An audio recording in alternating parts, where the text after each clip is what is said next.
Hey everyone, Steve from Backcountry Gallery here, and this time around I'm super excited because we're going to do a master class on image culling. I'm going to show you how to get through thousands of images in no time flat. And the reason I'm doing this is simple. So often I see people throttling their frame rates back because they're afraid of getting too many images on their memory card. But the problem with that is that you're missing opportunities, especially with action shots, but even with more static subjects.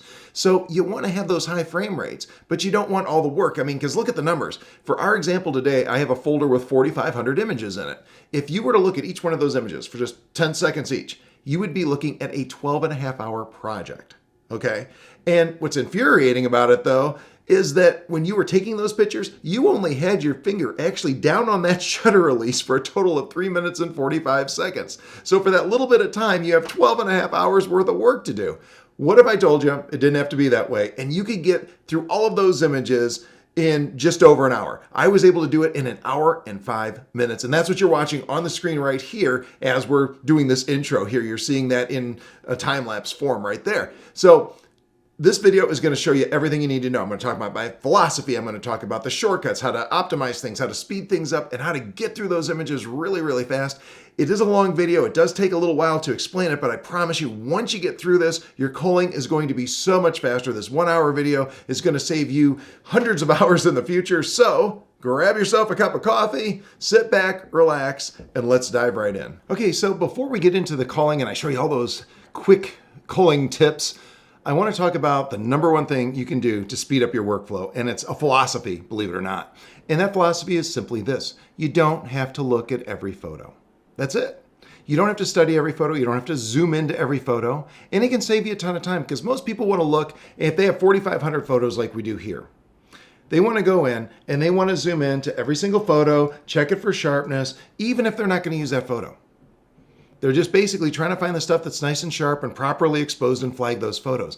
Don't waste your time with that. If you're not going to use the photo, skip it. That has saved me so much time. So basically what I'm saying is be brutal. When you're going through, if you don't like the pose, if you don't like the lighting, if you don't like something about that photo that you can't fix with like Photoshop or Lightroom, obviously if you can fix it, you might want to keep it. If you're in a position where you just don't like the photo, then don't keep it. If it's not giving you the wow, it's not going to give your audience the wow either. No one's going to want to see it. So pick the stuff that you like best. I always ask myself, would this photo make it into my portfolio? If the answer to that is no, then I don't flag it. Then I don't try to keep it, okay? So I'm only going through and flagging the ones that I'm interested in keeping.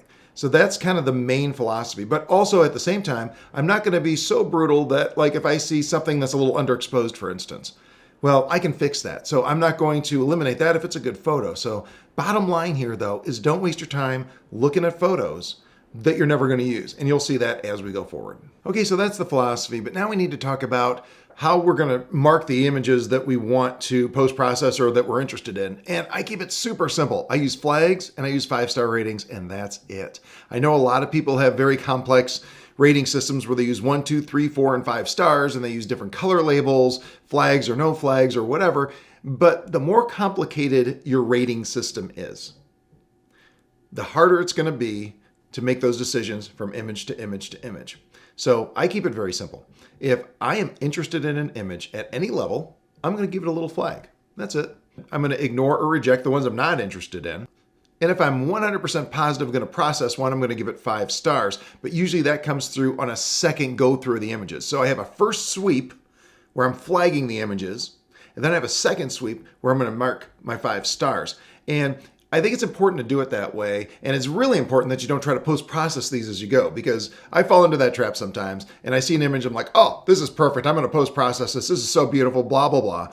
And I go in, I post-process it instead of sorting my images like I should. And then I kid you not, 10 seconds later, when I get back into sorting, I find one that's a similar pose, but so much better. So flag them first. And if you see something that's an absolute slam dunk while you're flagging, I think we've all been there, then we can give that a 5-star even during that flagging process. But generally, once everything's flagged, then go back through and pick the ones that you want to give 5-star ratings to, and those are the ones you're going to process. Now, I'm not going to go through the 4,500 images we have in this little folder for our example, simply because if I'm explaining it as I go, it's going to take forever and it's going to be very redundant. But I am going to show you all the highlights, all the techniques, all the things that I think about when I am doing this stuff to show you how I get through this very, very quickly so you'll have all the tools. So with all of that in mind, I think it's time to go over to Lightroom and get started. Okay, so our first step before we start sorting our images is we actually need to make sure that Lightroom is going to be nice and fast for us. I'm sure everybody watching this has had the experience with Lightroom or whatever raw processing software you're using probably, where you've gone in and you went to load a photo and it took a second when you're trying to zoom into 100 or 200%, it's kind of sitting there hesitating and then it would just snap into focus. That's because Lightroom is loading that raw file from wherever that raw file happens to be located, the hard drive, an external hard drive, wherever, and it takes a second to do that. So what we want to do is make sure that our previews are big enough that we don't have to do that and that we can get at them rapidly. And we want to make sure that we know all the shortcuts to kind of sort through things quickly. And that's what we're going to cover in this segment of the video. So first things first, let's make sure our Lightroom catalog is someplace fast. And that is going to be, for most of us, on our computer's hard drive. Now you can have your photos stored elsewhere. I do. I have a 120 terabyte RAID drive that's just sitting off on my desk, but my actual catalog is right here on my computer itself because I want that faster hard drive access. I want to be able to get through those images quickly. So I think that's the first thing we need to do here is we need to make sure that your catalog itself is on your computer's hard drive. And you can see mine is right here. I have like Lightroom main catalog right here. I named it that. And then you double click it and you can see all the catalog files in that folder. So that's where I have mine, is on my desktop. You can have it in a documents folder. You can have it in its own little folder on your hard drive. Doesn't matter where it is, just so that you have it on your computer's hard drive so it's nice and fast. Now, so I don't get roasted in the comments about this, I realize there's a lot of people out there who have very, very fast external hard drives. They don't use little things like this. They have very, very fast external SSD hard drives hooked up with the fastest Thunderbolt, and it's actually as quicker than their internal hard drives on their computer. If that's you, don't worry about where your catalog is, it's fine.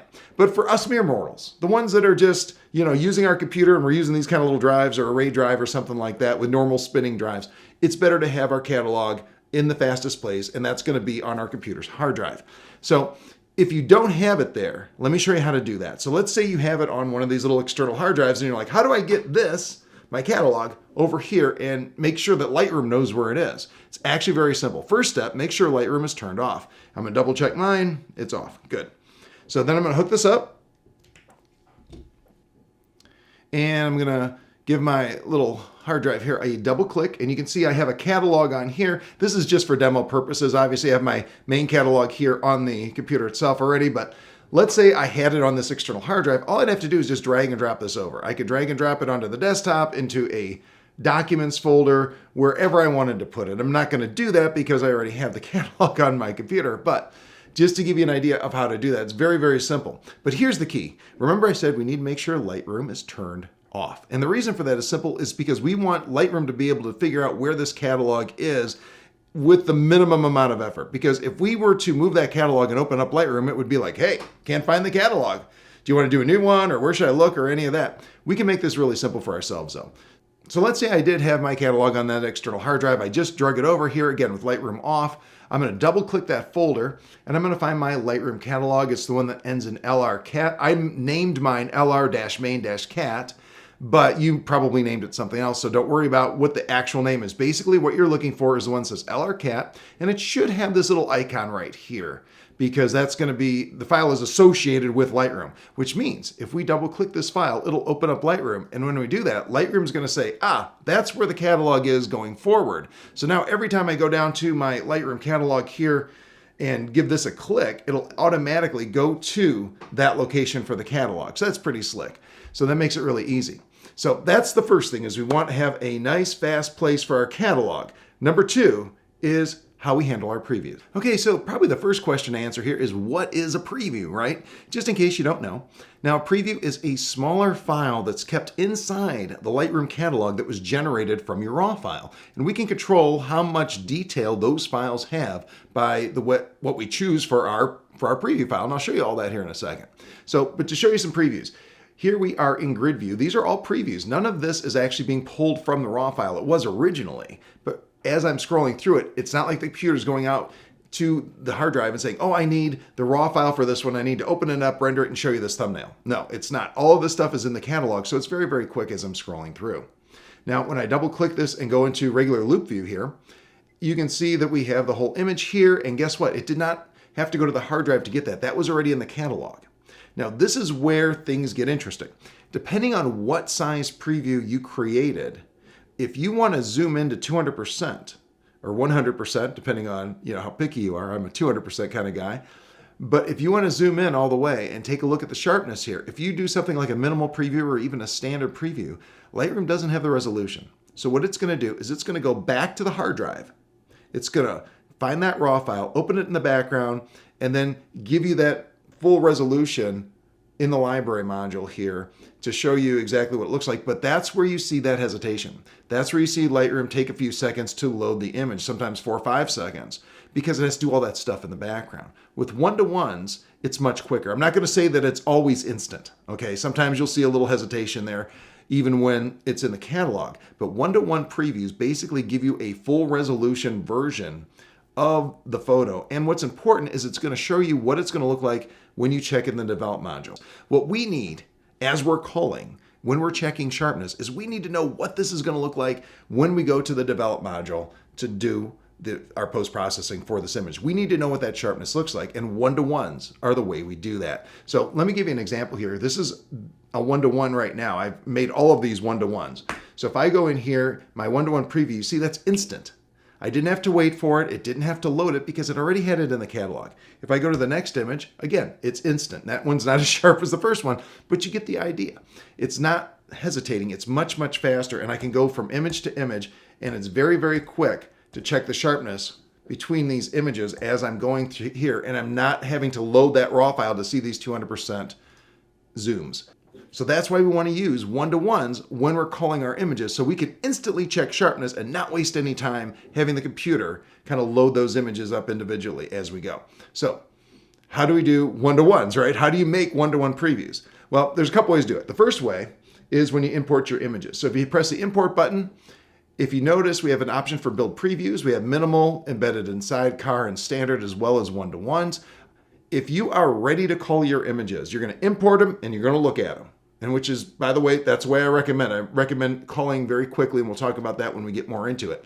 But if that's what you're going to do, build one-to-ones and just get it over with, okay? Now, the disadvantage with one-to-ones is that they take up some space on the hard drive. They're a little bit bigger than your standard and minimal previews and things like that. So they are going to take a little more hard drive space, and they are going to take a little longer to render. It's going to take some time for the computer to build those one-to-ones. So this is something, if you have a lot of images, say you have 3,000 images on your card, maybe you tell it to build one-to-ones and you go to dinner, or you go to bed and then you get up next morning and work on it.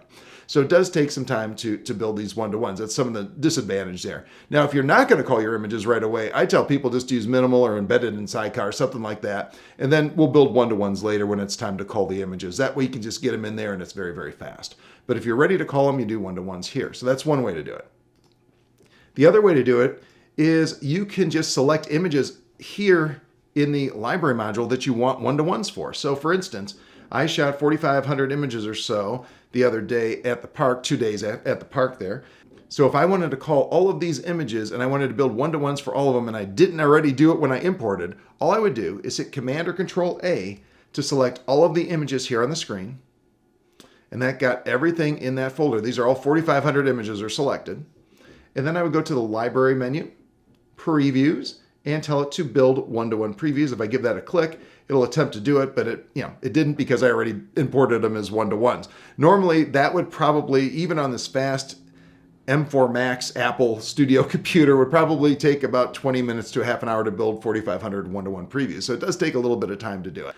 Now, if you're done and you're worried about space, there's two things to consider. One, Lightroom will automatically, by default, you can change it in the preferences, but by default, it will dump the one-to-one previews after 30 days. So you're not bloating up your hard drive with years of one-to-one previews. Now, the other thing you could do is if you're really concerned about space, let's say you did all of these and you said, okay, I'm done. I need to get rid of these one-to-one previews. You can go back to library, go to previews, and just tell it to discard the one-to-one previews, and it'll go ahead and discard all those one-to-one previews for you and free up some of that hard drive space. It's not like a ton of hard drive space, but if you're really, really tight and you find the catalog's getting a little bloated, you can do that. But for the most part, I just let it go on the 30-day cycle.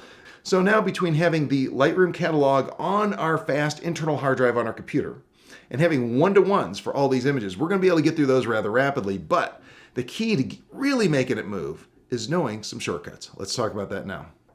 So let's just jump right into these shortcuts. Some of these you know, I bet there's some of them you don't though, and these are all gonna save you a ton of time. So let's start with the easy one. I know you know this one, it's the pick flag. So if we have an image we like and we wanna pick it, basically what we're gonna do is press the letter P, and you'll see down here at the bottom of the image, it'll say flag is pick, and it'll also turn on the little flag right here. And we can actually click that with our mouse too if we wanna turn that on and off. But I like using the keyboard shortcuts for this, saves a lot of time. Now, what happens if we have an image we don't like? You probably know this one too. We hit the X key and that sets it as rejected. And just a side note with the X key, this one you may not know. A lot of people don't realize this one, but once you're done rejecting all the images and you go through all your sorting and you're like, okay, I have 2,000 images I need to delete here that I've rejected. How do I delete them quickly? All you have to do is hit the Command or Control key and the delete button at the same time. And this little dialog box pops up and allows you to delete from disk. Don't remove it from Lightroom. It's still going to be on your disk taking up space. Delete it from disk. So you want the second option right here. We're not going to do that at the moment, but that gives you the idea. Another one here, a lot of people don't know, is you can unpick an image. So sometimes I have images I reject, I have images I flag, and then I have images I'm not, I just want to keep on the thing. I don't want to necessarily flag them, but I don't want to delete them either. And if I accidentally either reject them or flag them, I can just press the letter U and it unpicks them. So that's really handy as well. There's also our 5-star rating. We can just press the number 5. And as a matter of fact, you can press 1, 2, 3, 4, 5 if you use a different rating system. I basically use flags and 5 stars. Those are my things. And we'll talk about that later. But if you have a little bit different system, you can certainly implement that. But just 1, 2, 3, 4, 5 will give you those different star values there. I'm going to press 0 to get rid of it. Next, we have the caps lock key, and that one's pretty cool. A lot of people don't know about this one. This turns on auto advance. So check this out. I'm going to press caps lock. And now any of the images that I put a pick flag on or a reject flag or 5-star or whatever, it's automatically going to go to the next one. If you look at the film strip down here, let's just say we were rejecting. Again, this works with pick flags and unpick flags and 5 stars or any kind of star rating. So but let's say I wanted to just reject a series of these. I hit X, and if you notice, it automatically moved to the next frame. Then I hit X again, it goes to the next frame, and so on and so forth all the way through. So it makes it very, very quick. If you have a whole section of images that you don't want, you can just actually hold the X key down and just go straight across and get rid of them, reject them. Or you could do the same thing with a pick flag or stars or whatever you want to do. So it's super, super handy. I really like auto advance, and it really can increase your speed when you're going through culling your images. Another one is the letter G. If we press G, we'll go back to grid view, because a lot of times I'll have a whole section of images. I just want to reject them all. I don't want to use them all. So I'll just jump back to the grid. Maybe it was some insurance shots, for instance. Maybe I was trying to get closer to an animal and the animal allowed me to actually get pretty close. So maybe the first 200 shots are just garbage. I'm not going to use them because I was able to get closer. So rather than individually doing them, I would just come in to the thumbnail view here instead and then select what I want and reject all of those. So then I could just double click any of these to get back to regular loop view. So those are the main shortcuts that I use, and I'll demonstrate how I use those as we go along here, but definitely put those all in your notebook because I think you're going to enjoy those. Okay, so I'm going to expand my workspace here a little bit. I'm going to press this little arrow over here to push that panel out of the way so that I have a little bit more room over here. I sometimes like to see ISOs and things like that, so I usually leave this one, but you could always make this a little bit smaller if you want to give yourself some more room. Although it seems like I lost my larger thumbnails doing that, so I'm going to go a little bit bigger this way. I like to have the thumbnails nice and big. If you look down here with your thumbnails, you can actually control the size of them.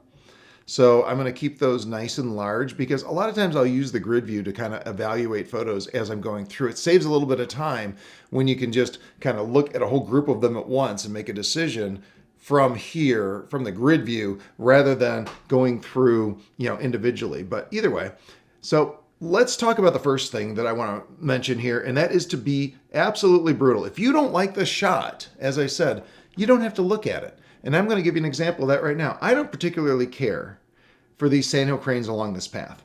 I shot this with my camera. I was using the LCD and I had the camera on the ground. I didn't have my glasses. I couldn't see what I was doing. I was just kind of ballparking it. I don't like how it turned out. I don't like any of these. As I scroll through here, I look at these and I'm not seeing, this one's got its head turned away.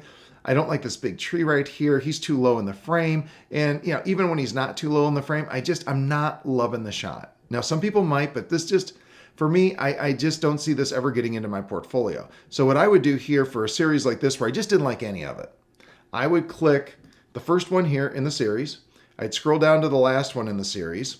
Again, checking to make sure as I go that I don't have one in here that I do like, but I don't see anything here that's really ringing my bell. Okay. So what I'm going to do is I'm going to go all the way down, keep going. All right, there we go. There's the last one. Hold shift down because remember I clicked that top one and that'll select all of them in that range. So I have all of these selected. I'm just going to hit my X key. I'm going to reject them. I'm going to delete those. So that's something like 150 some photos right there. And I didn't look at it, 115, I'm sorry, 115 photos right there. I didn't look at a single one of them. I didn't like the photo. So I didn't waste my time looking at the photo or trying to see if I could make it work. If I don't like the photo, that I took, I just ignore it. And I think this is a mistake a lot of people make. They've taken a photo and they feel like they need to try to do something with it. If you don't like it, let it go. We have so many photos to go through, right?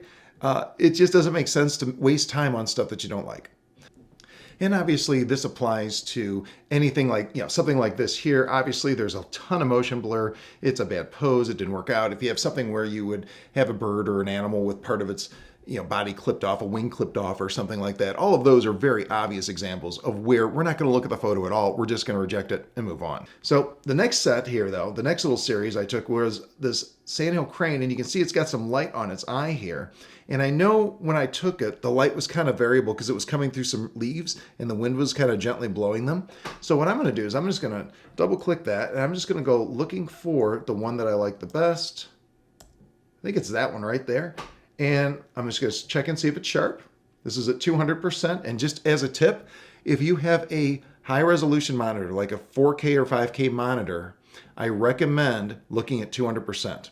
Okay, if you have like a retina screen, because I find that if you look at 200% on a retina screen or a high res monitor, again 4 or 5K, and you then look at an HD screen, a 1920 by 1080 screen at 100%, those two things look about the same.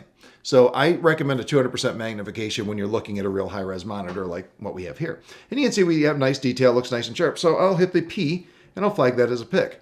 I want to talk about what I didn't do though. Okay, I didn't look at the sharpness of this one.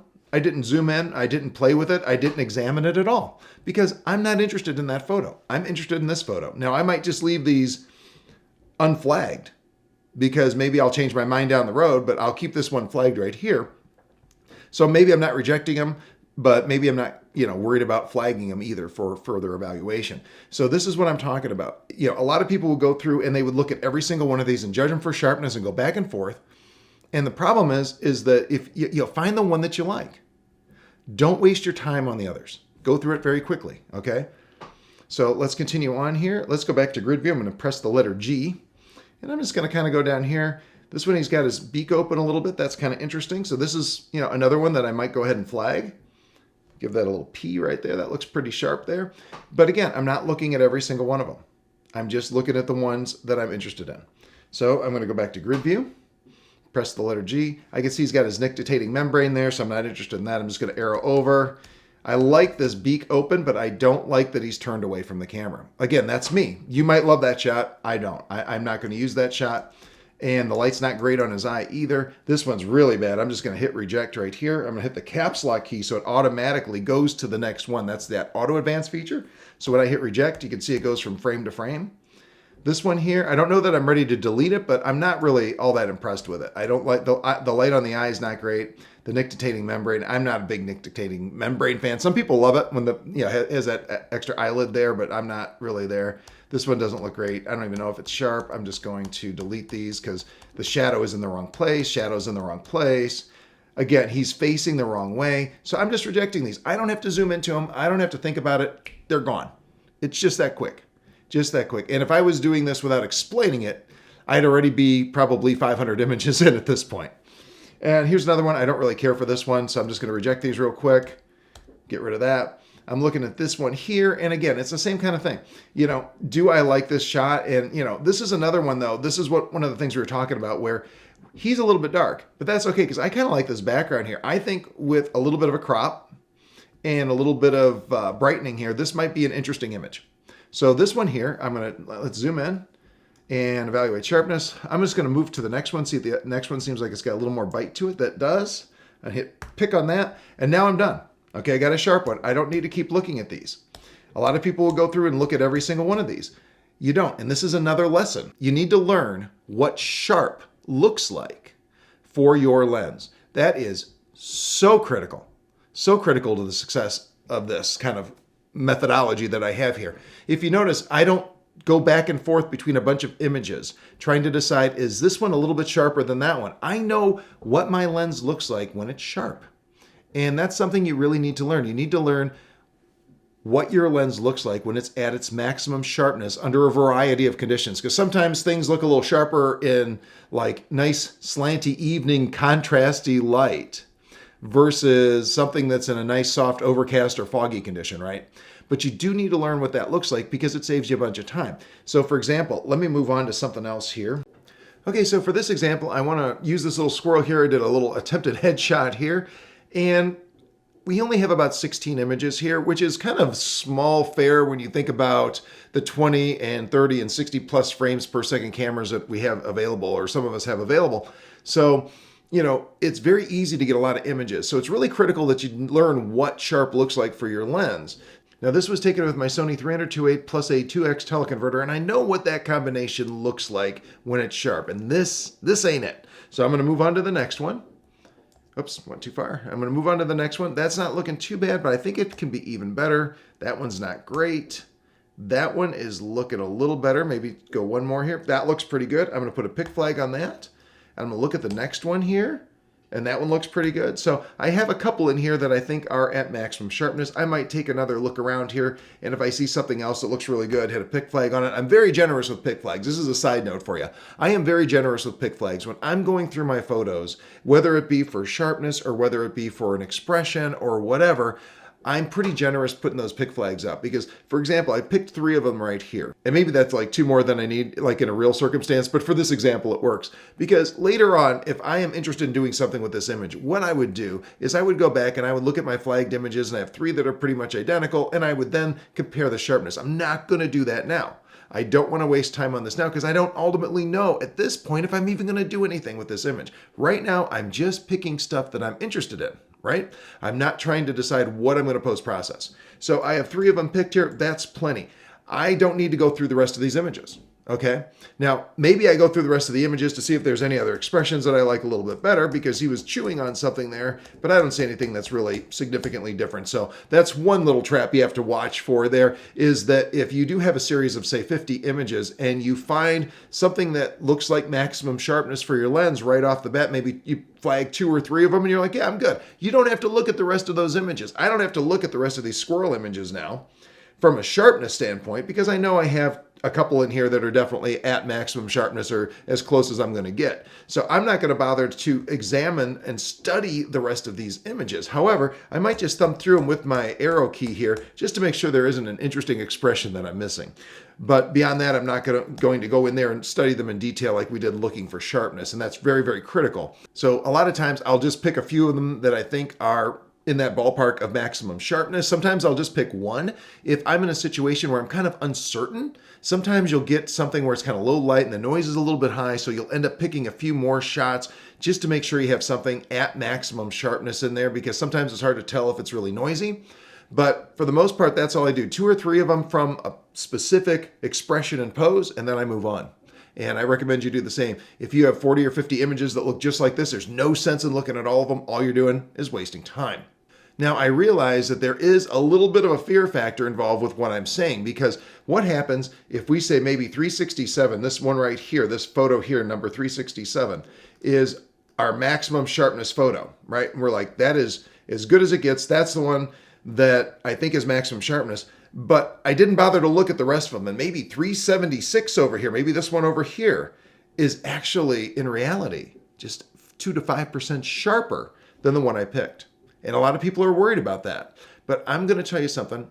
It doesn't matter. It doesn't make any difference at all. Because here's the thing. It's not worth your time. If you have a series of images like this, especially a large series of images, of dozens or hundreds of images to go through, it's not worth your time to study every one of those images for sharpness and try to narrow it down which image is 2% sharper than the other, because it doesn't matter. I can promise you that nobody looking at your photos, if you had them side by side, one at 2% sharper than the other one, is going to be able to tell.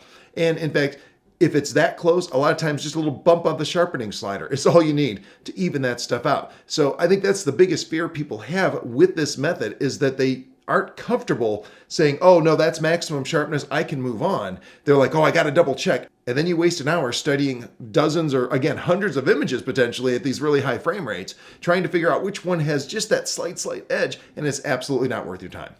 But this is about as sharp as it's going to get under these conditions, and it's so critical that you learn what that looks like, because it speeds things up so much. Okay, so what about a situation where you have like a single animal and there's a whole bunch of different poses from that animal? So for example, we have this little tufted titmouse here, and he was really jittery. You can see as I go through these that like in real time, I was just firing away and he's just moving all over the place. So how do you pick those? How do you go through those? Because it's a lot of images. In this one little series, there's just over 100 images. So how do you get through that quickly? And basically, it's the same kind of philosophy we've been using. So let's go ahead and knock this out. So the first one here, you can see that's not really a keeper. It's kind of a pretty shot, but you can't see any catch light in his eye. He's facing away a little bit, so I would reject that one. I'm going to put the caps lock key onto auto advance, and I'll hit reject again. It'll go to the next one. Let's just keep rejecting until we see one we kind of like. Nope. Oh, wait a minute. Nope, not that one, but let's take a look at this one here. I don't know. I'm not really loving that one yet. I'm rejecting these. Now that's kind of cute. I do like this one here. Let's zoom in. And it looks like that's a little bit of a miss though with the eye. So I'm going to reject that one. That one's not great. That one's not great. That one's got it. That one's got the sharpness. So I'm going to hit the pick flag for that one. And again, then I'm going to zoom back out. I find it's a little bit easier to kind of zoom out when you're looking at different poses and then zoom in when you're trying to check that sharpness. So, and again, that's where these one-to-ones come in so handy, because there's no delay when I zoom in if you've been watching. When I zoom in, I instantly see what the sharpness is. One-to-ones, way to go. Let's keep going. So obviously this isn't going to work. He's looking the wrong way. I'm going to X. Still don't like it. That's not too bad. I might zoom in on that one. I don't really like the eye position there too much, though. I don't see any catch light there. There we go. That's a cute one. And it looks nice and sharp too, so I'll go ahead and pick that one. The next one there, he is not sharp and he's looking the wrong way. You can see how fast this little guy was moving. But you can also see how quickly I'm going through these. I'm not looking into every one of these. Anything that's not a pose that I want, I'm just skipping. Like this one here, it's kind of a cute pose, but he's a little bit in the dark right here. And maybe I'll go ahead and flag that for later, but I'm not sure if I'm 100% really loving that shot. That looks like it missed focus there, so I'm going to go ahead and pick this one instead, because I can see that this looks a little sharper here. I prematurely picked that. And just hitting the X key as I go here to reject the ones I don't like. This one looks pretty good, but you can see the focus was clearly missed, so that's a reject. This one here, though, focus looks really good, nice and sharp. That's at 420 millimeter. That's a 1.4 teleconverter on the Sony 300-2.8, so I'm going to pick that one. The next one here in the series, same pose, but not quite as sharp, so I'm going to reject that one. And then he turns his head, and you can just see, like I say, this looks like it's in real time because I'm just sitting there firing away, and he's just looking all over the place. And again, if I don't see what I like, I just reject it. I'm not looking at these. I'm not wasting any time on them. I'm looking for poses that I like. This one, I definitely like. I'm going to zoom in. That doesn't look too bad from a sharpness standpoint, although I think this one is a little better. And again, that's where that knowing what sharp looks like comes in handy, because I saw that one. I thought that, it's borderline sharp and I could probably work with it, but there was one more shot. Maybe that's a little sharper. And in this case it was. And that's something I didn't mention before. I'm going to throw it out there right now, is sometimes you don't have the maximum sharpness for the lens with a given shot. Maybe it's just a touch soft. And again, got to remember you're zoomed way in here.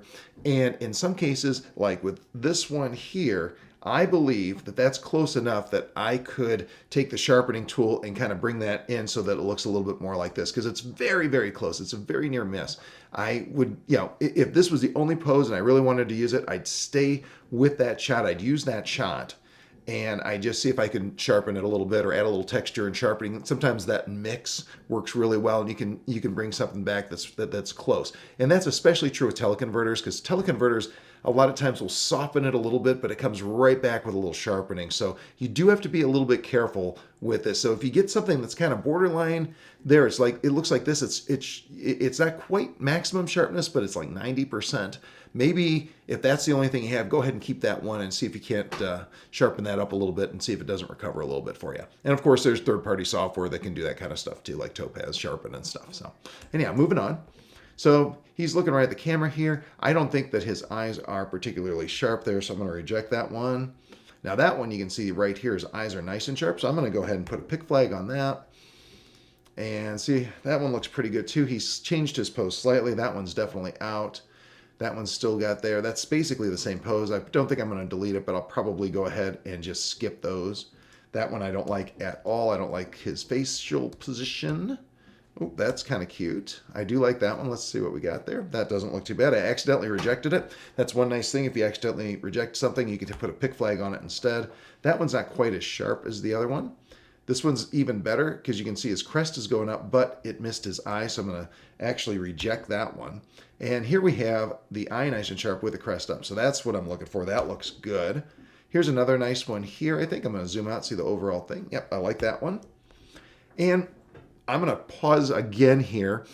And this is one of the reasons. Now, as we're getting deeper into this series, I'm finding images that I actually like better than the original ones that I was really happy with. And this is one of those traps that you fall into, is you find something right away and you say, oh, that's it, that's perfect. And what do? You jump right over to the develop module and say, I'm going to post-process this one. This is beautiful. There can't be anything better. And then you get back into your sorting after you've spent 10 minutes post-processing an image.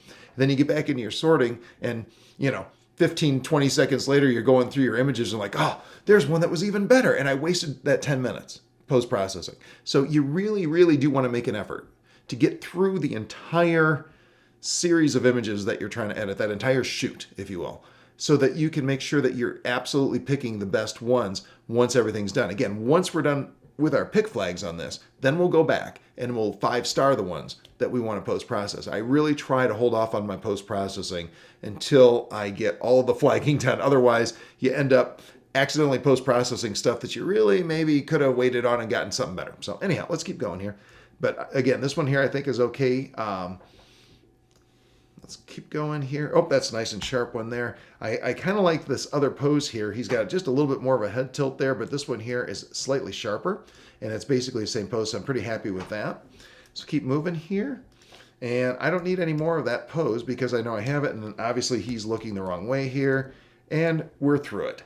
So that was this is a different, and at this point the light had changed, so that doesn't work at all.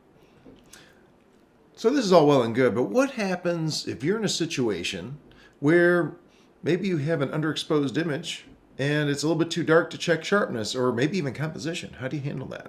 Well, let's take a look. I have these images here. This is a technique I use all the time. And basically, I'm using a bright background behind a subject that's in shadow. Okay, so you'll get this with backlight, with rim light a lot of times. And in this case, I just had some really bright leaves behind my subject. And I was in a situation where the sun was coming in and out of clouds. The leaves were changing the brightness levels behind it because they were throwing shadows or not, depending on where the sun was and where the wind was blowing the leaves. So it was kind of messy. So I used highlight weighted metering, which effectively underexposed my photos. Not a big deal. I know I can bring them back in Lightroom. Doesn't bother me at all. However, it does result in some underexposed images.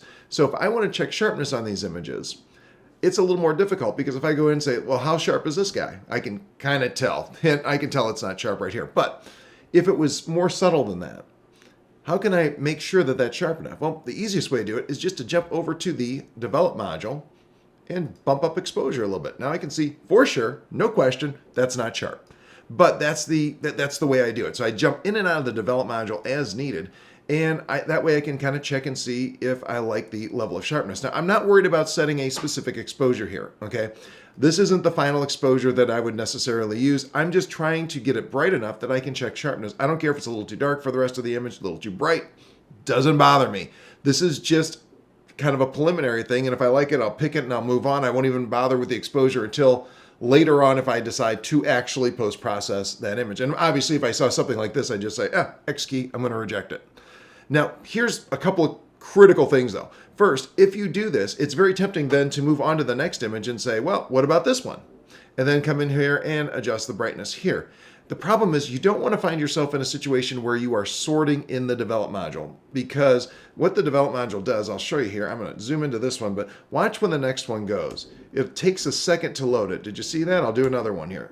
It's taking a second to load each one of these images. And what's happening is it has to pull, when you're in the develop module, it has to pull the raw file from the hard drive. So it slows things down. So ideally, we don't want to do our sorting in the develop module. The library module is much quicker. So in a case like this, what I would do is I would sort through these based on composition. I can tell, looking at this photo that you see here on the screen, I can tell that he's looking off the wrong way. That's not a good shot. That's not a good shot. I can go through and I can see which ones are good and which ones are not, right? That's not a good shot. It's very easy to decipher those, okay? So unless I was in a situation where everything was so dark I couldn't see it, I would just kind of look at composition and jump into the develop module as needed and then brighten them up if necessary to go ahead and zoom in to check sharpness, right? Now, there are some alternatives here. So let me reset these images here real quick. So if you're in a situation where, let's say you have it really underexposed and you're like, I just need to see all of these bright, and you don't want to do them individually, no problem. What we're going to do is we're going to click the first one that we want to brighten up. Then we're going to go through the film strip. I'm just going to do a small segment, but you could keep scrolling down the lane there if you want, and click the last one you want to brighten up. Grab the exposure slider, brighten that one up. That's going to be the first one that we picked, okay? And then what we're going to do is we're going to press this sync button right here. And that's going to bring up synchronized settings. None of these may be checked.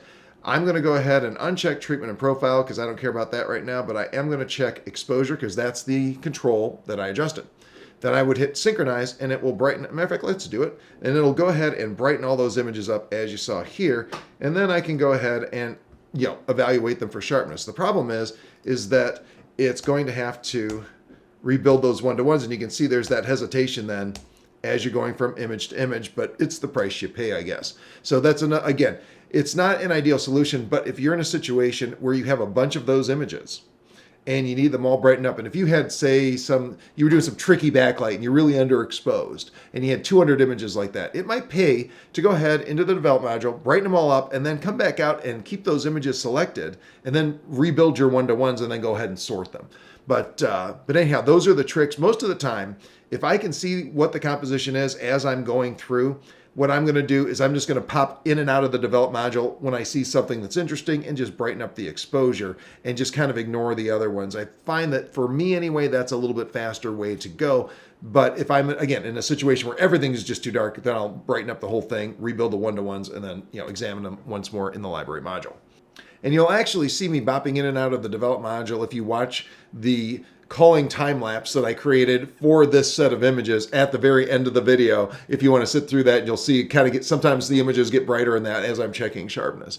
But anyhow, that's just something to throw out there for you.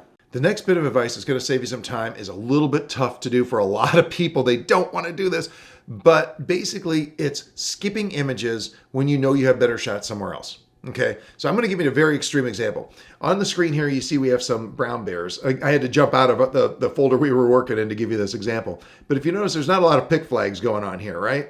These are just basically just a bunch of shots without any pick flags on them. And what happened on this particular trip was I was not able to call my images as I went. Again, I like to call them early so that I know what I shot. But in this case, I had to wait till the trip was over. I just didn't have the time to do it. And I ended up calling them once I got home. So I knew what the days were like. And the first couple of days were very bright and sunny. And this last few days, though, were nice, overcast, beautiful, beautiful light all day long, okay? So the shots that I got on those last few days were the good shots, okay? So when I got home, I didn't pay a lot of attention to those first, believe it or not, like 10,000 images. I just kind of skipped over them. I did, rapidly kind of just skim through like you see here on the screen, just looking to see if there's anything that caught my eye. But that's all I did. I did not go at my normal pace of just kind of, really, kind of checking them out a little more thoroughly. I knew that the better shots were going to be in that overcast, so I basically just skipped about 10,000 photos. So I didn't have to mess with it. And that's an extreme example. But we also have a lot of other times that this happens to us, right? We have an animal at a distance, and we're kind of working our way towards that animal, and eventually maybe we even get there, get to the spot that we want. When that happens, don't even look at those first insurance shots. Why bother? Unless you know that something extraordinary happened when you were at that distance. If it's all pretty much the same as you were approaching the animal, don't bother with the distance shots. Only look at those shots that were taken up close. And the same goes if you're photographing an animal. Maybe you have a monkey or something on a branch and he's moving along that branch and he's doing different things, and you start off and you just take whatever you can get. I mean, we're all guilty of that, right? But then the monkey comes out into the open and it looks real good. At that point, you know that you have way better shots later in the shoot than you did at the beginning. And that's pretty typical for most shoots because you tend to shoot things that are worse. We tend to shoot things that are better. The longer we shoot a particular animal, the more particular we get about what we're shooting, because we already know what we have because we just shot it and we're like, okay, this is worse than what I had before. I'm not going to take that photo. So generally, the trend tends to go from mediocre shots to better shots with a given subject. So a lot of times it's better to kind of skip over those initial shots where you didn't really have anything that good and go towards the ones where you know you had better stuff. And another good example of this is something I do all the time is ISO ratcheting. So basically the way that works in a nutshell is that I will start off with a safe shutter speed, maybe a little bit of a higher ISO, but I'd rather have an image that's sharp and noisy than one that's soft and clean. So I'll start off at that little bit higher ISO and I'll get that photo. And once I know I have that shot, it's nice and sharp, I've checked the camera, everything's good. If the animal's still there, I'll drop my shutter speed by about a stop and I'll drop the ISO accordingly and I'll get a better signal to noise ratio, lower noise, and then I will take another series of shots. And then I will continue to do that for as long as the animal lets me until I get into really slow shutter speeds and it's not manageable anymore. But if you do something like that, there is no sense in looking at the safety shots first. Start at the back of the pile, basically, and with those lower ISOs, and then work your way backwards. Use the left arrow key instead of the right arrow key and go through and see if you can find a sharp one. Because if you can find a sharp one at ISO 800, why the heck are you going to use the one at ISO 6400? There was no reason to look at those. And let me tell you, that can be one of the biggest time savers with Lightroom, is just absolutely skipping over stuff when you know you have better images. Okay, so that's my main culling advice, and I paused the video and I went through and I culled all of these images. It took me an hour and 5 minutes to do it. So our next step is to maybe get rid of those rejected images, right? So as you can see, I have some rejects here right off the bat. You remember doing those probably. And what we're going to do, we're going to hold down Command or Control, and we're going to hit Delete at the same time. And we're going to get this screen that comes up that says Remove from Lightroom, Delete from Disk, or Cancel. The option that you want is delete from disk. You want those photos gone. You don't want to hang on to them forever. If you remove them from Lightroom, you won't see them, but they'll still be taking up space on your hard drive. So delete from disk is what you want. I'm not going to do that right now in case I have to reshoot something, but right now I'm just going to hit cancel. But normally I would just remove those from disk. The next thing we want to do is we want to just kind of take a look at what we flagged. So that's going to be under the attribute menu, and then we're going to click flag. Now, if you don't see this toolbar, this library filter bar up here with text, attribute, metadata, just press the / key and that'll toggle it on and off for you. So make sure that's on, hit attribute, and then click flag. And that's going to show us all of our flagged images, in this case, 313 of them. And basically what I recommend now is doing nothing. You need to let this cook. My advice is when you first shoot the images, you come back as soon as you can and cull those images, because you know what you shot, right? You know what happened out there. You know where you did insurance shots. You know where you did ISO bracketing. You know if you had an animal that was kind of okay for the first 200-300 shots, but then suddenly everything got so much better and you're not going to use those shots, those initial shots. That lets you get through this much faster because you can skip the stuff that you remember isn't supposed to work, that you have better stuff, right? So that's the first piece of advice, is to do your flagging fast. But once the flagging is done, I highly recommend you let this cook.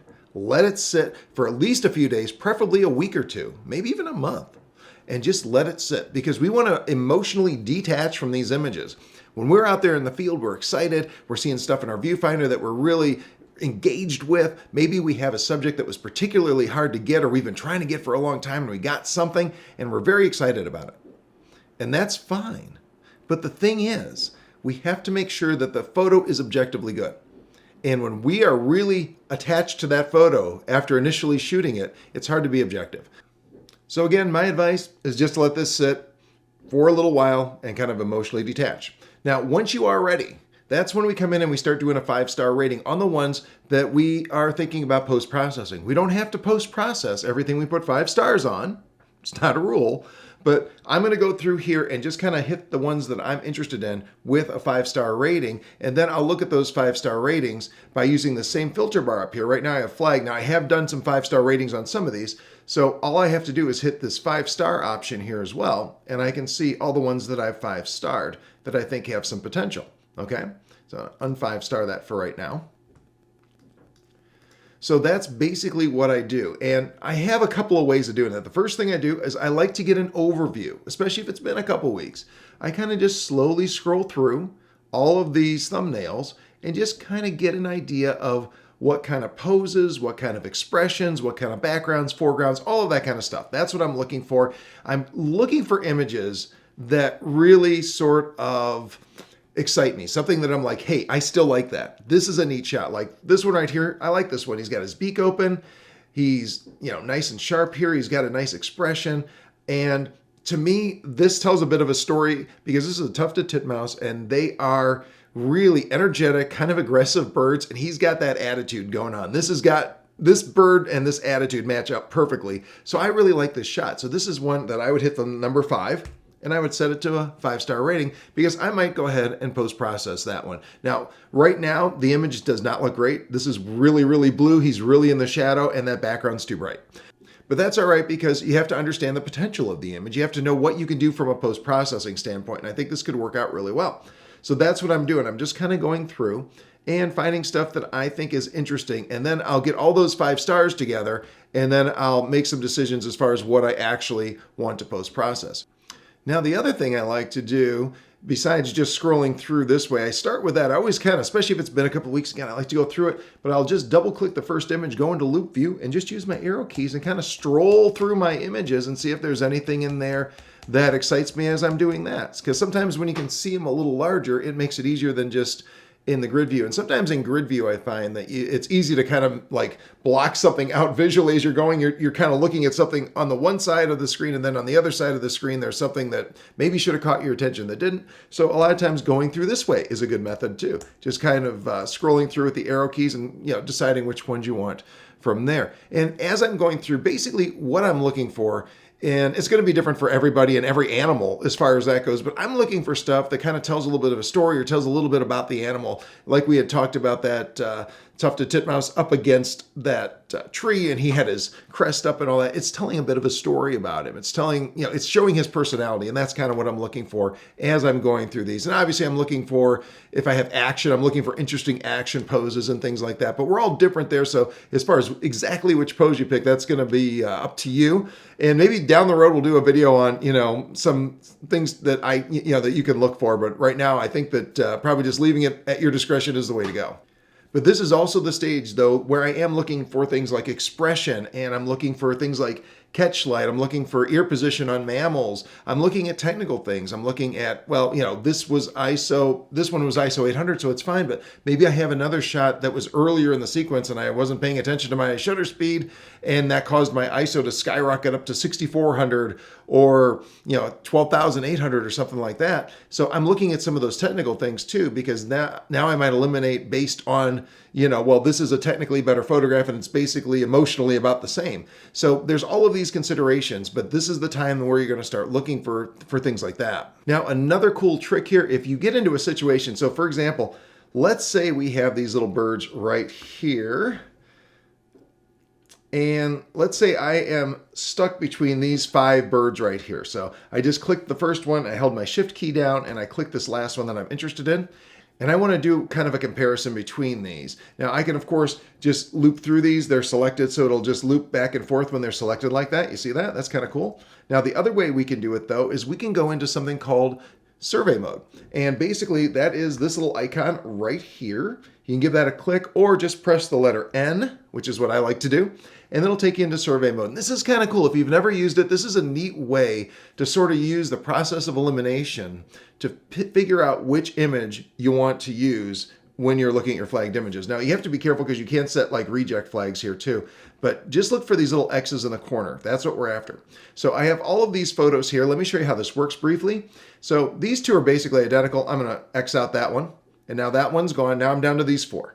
So now I'm looking at these four, and out of these four, which one is my least favorite, basically is how I think of it. And these two are pretty much identical, so I'm going to eliminate that one. Now I'm down to these three.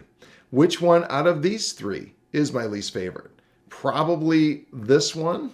And then between these two, again, I'm looking for things like catch lights and nice exposures and things like that. And I just like this one a little bit better. This one doesn't have a catch light. The eyes are just kind of black. So I'm going to eliminate that one. And that's where I end up. And I press 5 to set my 5-star rating. So that's how you can do it if you have multiple images and you're trying to decide. Now, another thing we had talked about was in some cases, you'll end up in a situation where, again, it's important to know what sharp looks like for your lens. But sometimes we get in a situation where it was low light, low contrast, high noise, and we maybe picked several images in a row and we weren't sure exactly which one was sharp. And back when we were flagging, we didn't care. But if you're going to use one of those photos as something you want to post-process, you do want to pick the sharpest one from, say you flag 3 or 4 of them. You do want to pick the sharpest one from that group. So how do we do that? Let me show you. So let's say this is the one we're interested in here, and we have, I think, a couple variations. Let's see here. There we go. Let's use these right here.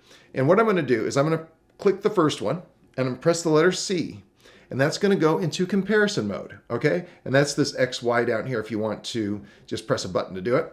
And I can go back and forth and look at these and compare sharpness. All I have to do is zoom in, and they'll both zoom in, and I can look back and forth and say, which one of these is sharper? And if I want, I can even go move around and compare this image here to other images. So right now, this is number 34 right here. That's this one right here.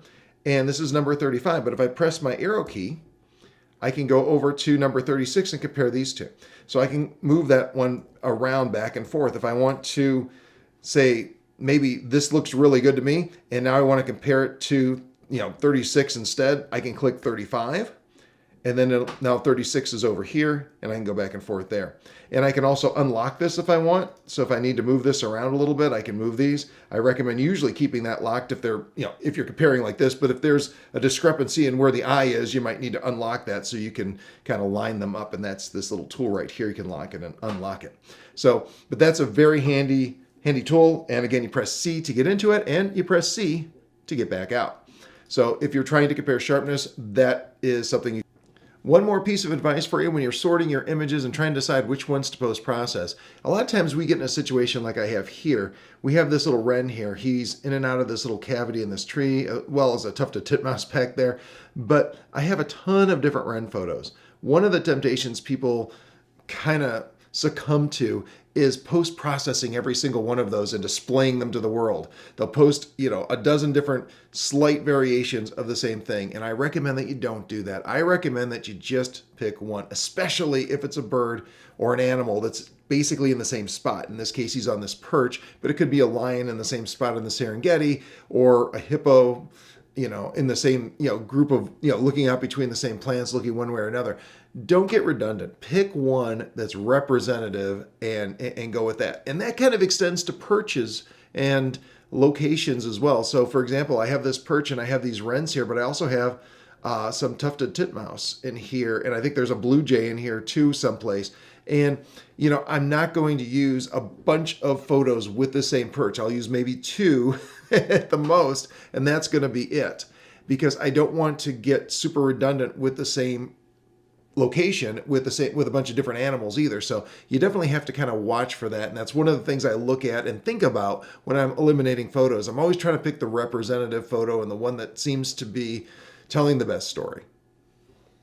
And then finally, once you have all of your 5-starring done, just make sure you remember to go up to the attribute bar, click 5 stars, so then you can see all of your 5-star images. And from there, that's when I start looking at stuff and saying, which one of these images am I the most excited about? And then I'll post-process that one. And then I'll go back and say, okay, what else am I excited about here? And I'll post-process those. Again, I don't always post-process all of my 5-star images, but I definitely use it to kind of narrow things down. And then this is what I'm going to look at when I'm ready to jump into that develop module and start doing some work. So there you have it. That's my culling technique. I hope you found it useful. If you've learned something new, make sure you hit like and subscribe, and make sure you drop a comment and let me know what kind of methods you use to get through your images faster. And as a bonus, if you stay tuned, just keep watching the video, I will give you a time lapse. It's only about 3 minutes, and you've made it this far. It's a 3-minute time lapse of me culling those 4,500 images in 1 hour and 5 minutes. So here it comes. Enjoy, and thanks for watching.